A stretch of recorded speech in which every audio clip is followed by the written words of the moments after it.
বিপাক পথে হাত ধরে যে চলার কায়দা জানিয়ে দেয়, তাকেই জানিস গুরু বলে অভয় পথে সেই তো নেয়।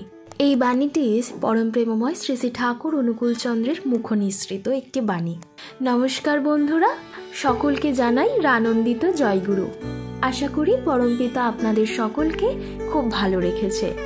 আজকের ইষ্ট আলোচনার শুরু করার আগে আমার সকল দর্শক বন্ধুদের কাছে একটি বিশেষ অনুরোধ, আপনারা দয়া করে আমার চ্যানেলটি এড়িয়ে যাবেন না।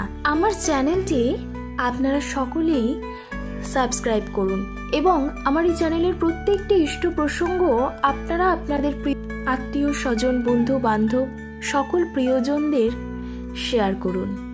ভারতের স্বাধীনতার সংগ্রামের একজন চিরস্মরণীয় নেতা আমাদের সবার প্রিয় নেতাজি সুভাষচন্দ্র বসু। নেতাজি সুভাষচন্দ্র বসু 3 বার ঠাকুর দর্শনে আসেন। প্রথমবার আসেন ICS পাশ করার পর, ঠাকুর তখন কলকাতাতেই। দ্বিতীয় এবং তৃতীয়বার আসেন পাবনা সৎসঙ্গ আশ্রমে।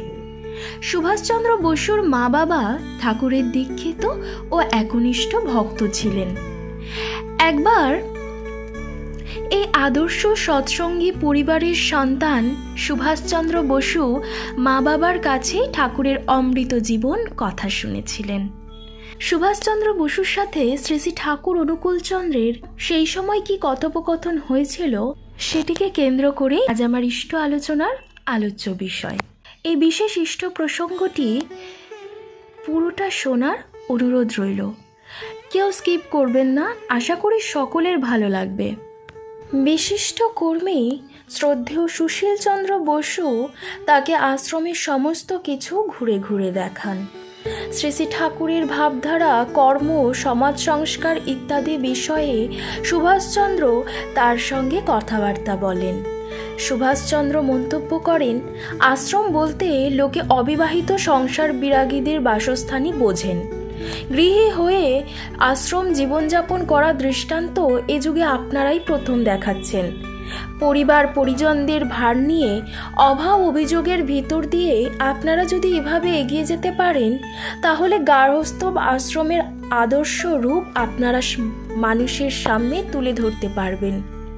এরপর শ্রী শ্রী ঠাকুরের নিকটে এসে তাকে ভূমিষ্ঠ প্রণাম করে শ্রী শ্রী ঠাকুরের পদতলে আসন গ্রহণ করেন। শ্রী শ্রী ঠাকুর তার কাছ থেকে তার পিতা মাতা এবং পরিবারের অন্যান্যদের কুশলাদি জানার পর সুভাষচন্দ্র বললেন, দেশের জন্য তো অনেক কিছুই করার আছে, কিন্তু কোথা থেকে কাজ আরম্ভ করলে দেশের প্রকৃত সেবা করা যাবে, এ বিষয়ে আপনার মত কি?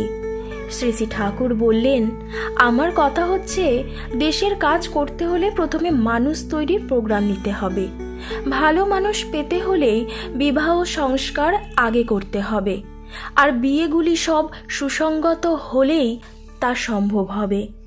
সুসংগত মানে হলো বর্ণ, বংশ, আয়ু, স্বাস্থ্য ইত্যাদি সব কিছুরই বিহিত সঙ্গীতি। বিহিত বিবাহ হলেই ভালো সন্তানাদি আসে, তখন তাদের দ্বারা দেশ সমাজ সবারই কাজ হয়। দাসদা অর্থাৎ দেশবন্ধু চিত্তরঞ্জন দাসদা যখন আমাকে বলেছিলেন যে তিনি এমন উপযুক্ত মানুষ খুঁজে পাচ্ছেন না যার উপর ভার দিয়ে তিনি একটু সরে দাঁড়াতে পারেন, তার উত্তরে আমি তাকে একথাই বলেছিলাম। সুভাষচন্দ্র বসু তখন শ্রী শ্রী ঠাকুরকে বললেন, মানুষ তৈরির প্রয়োজন আছে তা আমি ভেবে দেখেছি, কিন্তু তাতে যে বিবাহ সংস্কারের আশু প্রয়োজন তা তো ভেবে দেখিনি। বিবেকানন্দও মানুষ তৈরির কথা বলে গিয়েছেন, কিন্তু তা তিনি তেমন করে বলে যাননি। আমার মনে হয় তিনি শিক্ষার উপরই জোর দিয়েছেন, কিন্তু এখন ভেবে দেখছি, ভালো সংস্কার সম্পন্ন শিশু যদি না জন্মায়, শুধু শিক্ষা তাদের বিশেষ কি করতে পারে? বীজ থেকে তো গাছ হয়, বীজ ভালো হলেই গাছ ভালো হবে, এটা আপনার কথা শুনে বুঝতে পারছি। আর শিক্ষাও দেওয়া দরকার মানুষের সহজাত সংস্কারকে ভিত্তি করেই, কিন্তু এ তো দীর্ঘ সময় সাপেক্ষ। শ্রী শ্রী ঠাকুর বললেন, দীর্ঘ সময় তো নেবেই। আমরা তো এতদিন জাতির বা সমাজের জন্য কিছুই করিনি। গলদ যা জমে গেছে তা সাফ করতে সময় নেবে বইকি। কোনো শর্টকাট প্রোগ্রামে জাতির সত্যিকার কল্যাণ হবে বলে তো আমার মনে হয় না। এমনই নানা কথা হওয়ার পরে শ্রী শ্রী ঠাকুরকে প্রণাম করে সুভাষচন্দ্র বিদায় নিলেন। যাওয়ার সময় শ্রী শ্রী ঠাকুর তাকে সুবিধা হলে আবার আসতে বললেন। তিনিও মাথা নত করে সম্মতি জানালেন।